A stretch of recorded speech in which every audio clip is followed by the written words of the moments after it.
human being is exceptionally blessed with higher level thinking abilities of creativity and problem solving. Such activities require use of already stored information along with the information concurrently received from the environment. A thorough account of these multi-step processes will be presented in this lesson. First of all, we will discuss meaning, aspects and stages of creativity. This will be followed by a description of measurement of creativity and its relationship with intelligence. The most advanced thought process, creativity, involves production of uncommon and novel ideas that are highly relevant to the situation. Creativity is defined as something different from intelligence and as a parallel construct to intelligence, but it differs from intelligence in that it is not restricted to cognitive or intellectual functioning or behavior. Instead, it is concerned with a complex mix of motivational conditions, personality factors, environmental conditions, chance factors, and even products.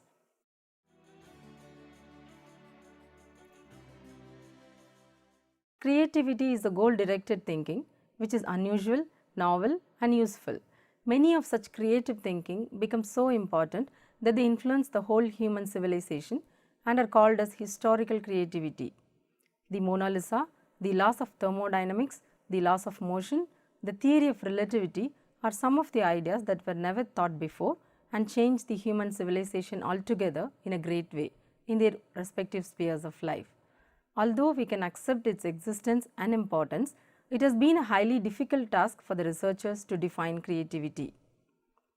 Newell, Shaw and Simon have explained the nature of creativity on the basis of following 4 criteria: novelty and usefulness, rejects previously accepted ideas, requires intense motivation and persistence, results from organizing the unclear situation in a coherent, clear and new way. Sternberg reports 5 commonalities in the research of creativity. They are: creativity involves thinking that aims at producing ideas or products that are relatively novel and that are in some respect compelling.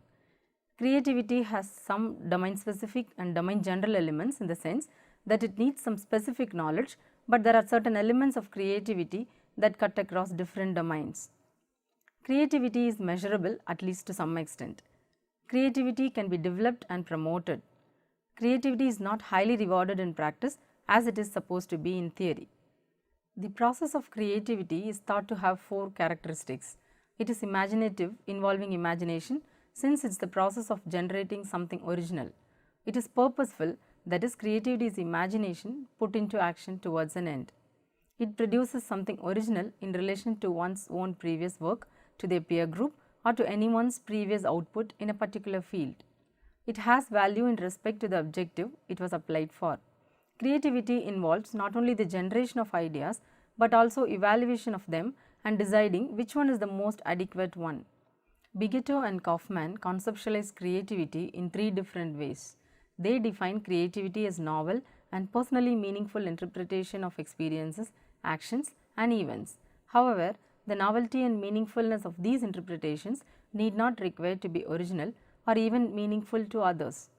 Indeed, the judgment of novelty and meaningfulness that constitutes creativity is an intrapersonal judgment. This intrapersonal judgment is what distinguishes creativity from other forms of creative expressions. There are 2 types of creativity: little creativity or everyday creativity and big creativity or eminent creativity. These 2 forms of creativity rely on interpersonal and historical judgments of novelty, appropriateness and lasting impact. Sternberg has proposed investment and confluence theory to understand creativity.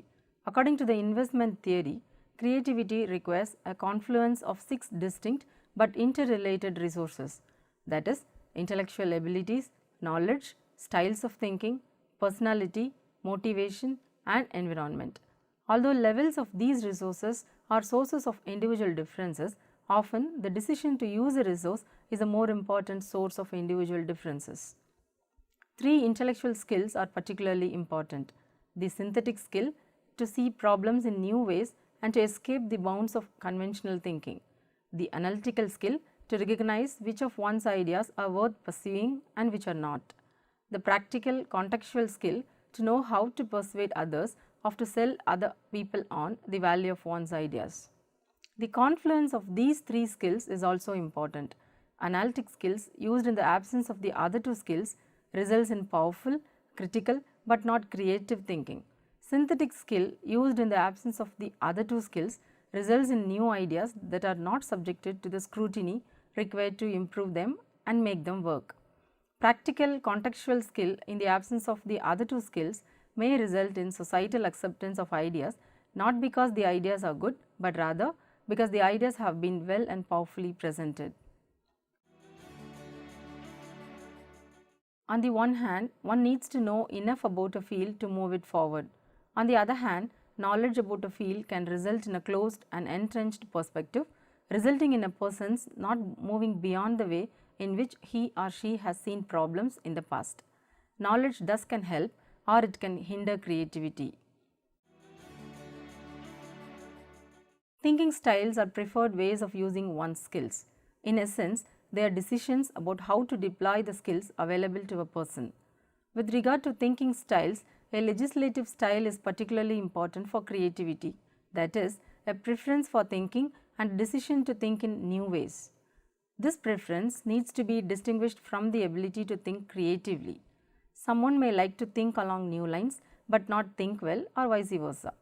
It also helps to become a major creative thinker if one is able to think globally as well as locally, distinguishing the forest from the trees and thereby recognizing which questions are important and which ones are not.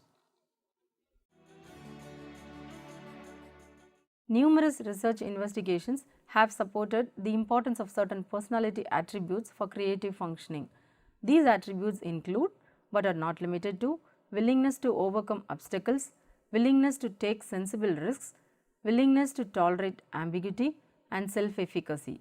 In particular, buying low and selling high typically means defying the crowd, so that one has to be willing to stand up to conventions if one wants to think and act in creative ways. Often creative people seek opposition, that is, they decide to think in ways that countervail how others think. Note that none of the attributes of creative thinking is fixed. One can decide to overcome obstacles, take sensible risks, and so forth. Intrinsic task-focused motivation is also essential to creativity. The research of Amabel and others has shown the importance of such motivation for creative work and has suggested that people rarely do truly creative work in an area unless they really love what they are doing and focus on the work rather than the potential rewards. Motivation is not something inherent in a person. One decides to be motivated by one thing or another. Often, people who need to work in a certain area that doesn't particularly interest them will decide that given the need to work in that area, they had better find a way to make it interest them. Finally, one needs an environment that is supportive and rewarding of creative ideas. One could have all of the internal resources needed to think creatively, but without some environmental support like a forum for proposing those ideas, the creativity that a person has within him or her might never be displayed. Concerning the confluence of these 6 components, creativity is hypothesized to involve more than a simple sum of a person's level on each component. First, there may be thresholds for some components, example knowledge, below which creativity is not possible regardless of the levels on other components. Second, partial compensation may occur in which strength on one component, example motivation, counteracts a weakness on another component, example environment. Third, interactions may occur between components such as intelligence and motivation, in which high levels on both components could multiplicatively enhance creativity.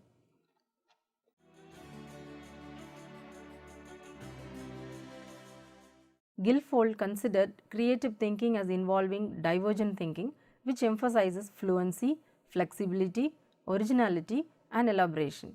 Guilford, however, noted that creative thinking is not the same as divergent thinking because creativity requires sensitivity to problems as well as redefining abilities, which include transformations of thought, reinterpretations, and freedom from functional fixedness in driving unique solutions. In order to develop Torrance test of creative thinking and in its further revisions, Torrance has explained 6 components of creativity. He has described these aspects of creativity in terms of their mode of measurement. These aspects of creativity are fluency. The number of relevant ideas shows an ability to produce a number of figural images. Flexibility. Flexibility is the individual's ability to produce not only a large number of responses, ideas or solutions to a problem, but also a variety of responses, ideas or solutions to a problem. Originality. The number of statistically infrequent ideas shows an ability to produce uncommon or unique responses. Elaboration. The number of added ideas demonstrates the subject's ability to develop and elaborate on ideas. Abstractness of titles. The degree beyond labeling based on the idea that creativity requires an abstraction of thought. It measures the degree a title moves beyond concrete labeling of the pictures drawn. Resistance to premature closure. The degree of psychological openness based on the belief that creative behavior requires a person to consider a variety of information when processing information and to keep an open mind.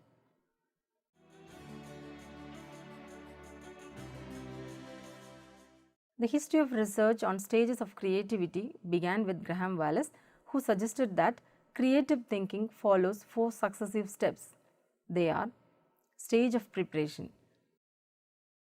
The subject begins to gather information about the problem to be solved and attempts some solutions. This stage is characterized by a state of trial and error in learning. Therefore, the subject is advised to learn as much as possible about the problem area. In preparation, the thinker begins recalling personal experiences and investigating in all different directions to gather information about the problem to be solved. The object of defining the focus question of interest is to list all concepts associated with the focus question. Since the goal from this procedure is to generate the largest possible list, the thinker should not worry about redundancy, relative importance, or relationships at this point. Stage of incubation. In the second stage, the solution exists but is not clear. The subject must not intentionally work on the problem. Instead, it is allowed to sink into the unconscious. In this stage, the solution exists but it is not clear. Therefore, the thinker must not intentionally work on the problem.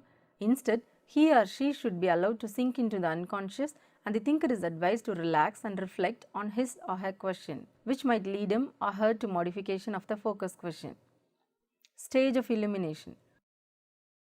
In the third stage, the subject suddenly experiences insight into the problem when a new solution, idea, or relationship emerges. In other words, the subject attempts to reformulate his or her ideas or to formulate new ones. The subject is more active and more conscious work is needed in this stage. In the stage of illumination, the thinker experiences insight into the problem when a new solution, idea, or relationship emerges. Thus, he or she attempts to reformulate his or her ideas or to formulate new ones. Stage of verification. Finally, the subject tries and checks the solution. In this stage, some modification may also occur to ideas reached in the previous stages. In the stage of verification, the thinker tests, tries, and checks the solution he or she created. Since this stage is the final one, the thinker may well make some modification to his or her ideas which he or she reached in the previous stages. In this stage, thinker should rework the structure of his or her map to represent his or her collective understanding of the relationships and connections among groupings, which may include adding, subtracting, or changing superordinate concepts. Thus, he or she may need to review his or her concept map as he or she gains new knowledge or new insights. In some situations, the above stages may appear in a different order or combined into 2 or 3 stages. They also do not occur regularly. For example, sometimes the subject's knowledge of the problem area allows him or her to pass over the first stage, that is preparation stage, and move on to the next stage, incubation stage, or even to the third stage. Creativity and intelligence. In one extreme opinion, creativity and intelligence are regarded as totally independent of each other. Intelligence is not supposed to influence creativity. Creativity is viewed as a mental operation accessible to everyone. It is supposedly dependent on domain-specific knowledge, that is, the amount of exposure to and expertise in a given field, and deliberate practice. This position denies not only the influence of intelligence but of any individual difference beyond knowledge and motivational factors on creativity. A high IQ has proven as insufficient for creativity ever since Terman's famous longitudinal study of 1528 highly gifted children, which had a mean of IQ of 151. While most of these children achieved remarkable occupational success in later life, none of them showed a noteworthy sign of creativity. Most of the studies concerning the association between psychometric intelligence and creativity yielded only a weak relationship. For example, Torrance reported the median of 178 correlation coefficients between IQ and TTCT was only 0.20. Also, factor analysis of IQ and creativity tests yielded separate factors. However, a creative person's IQ has been demonstrated to be at least a standard deviation above the mean, often more. Guilford suggested a hypothesis that a minimal level of IQ of an arbitrary set to 120 should be necessary but not sufficient for creativity. Creative achievement was thought to be impossible below this threshold. Guilford also proposed that scatter plots of IQ and creativity should show a triangular pattern, which gave Guilford's claim sometimes the name triangularity hypothesis, with no data points in the low IQ or high creativity quadrant. This threshold view of creativity is so plausible that it is widely accepted, though empirical tests are scarce and more likely to show a disconforming tendency. Hayes proposed an alternative certification hypothesis which doubted intrinsic links between creativity and intelligence. Instead, it stated that most possibilities to display a recognizable level of creativity, like occupations in architecture or science, simply require a high level of formal education. Since academic performance is correlated with IQ, society simply denies creative individuals of low IQ the chance to express their talent adequately. Houts and Krug provide a review of several tests developed for the assessment of creativity. The review reveals that most of the tests of creativity intend to measure divergent thinking. Within the category of divergent thinking, Houts and Krug present the Torrance test of creative thinking, the Walsh and Kogan test, the Guilford battery. The most widely used test on creativity is the Torrance test creative thinking. It is also the one that has the most extended research on the reliability and validity. This test has been translated into more than 30 languages and it is used in different places as a tool to assess creative potential. It is based on Guilford's structure of the intellect battery that included some measures of divergent thinking. Thus, it measures creativity through divergent thinking. The TTCT was developed in 1966 and it has been renormed 4 times, that is 1974, 1984, 1990 and 1998. There are 2 forms, TTCT verbal and figural, with 2 parallel tests. Each test is expected to measure fluency, originality, elaboration and flexibility. Fluency is the number of ideas, the total number of relevant responses.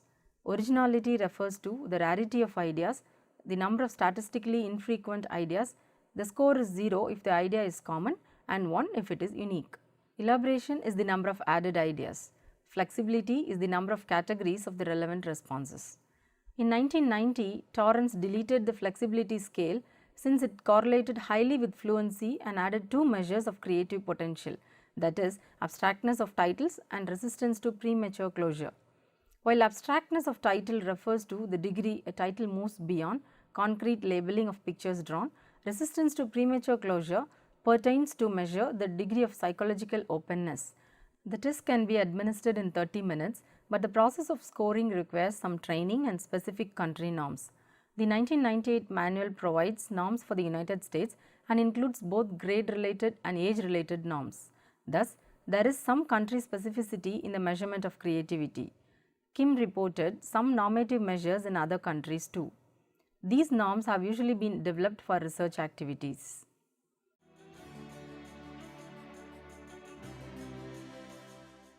Creativity is defined as a goal-directed thinking which is unusual, novel and useful.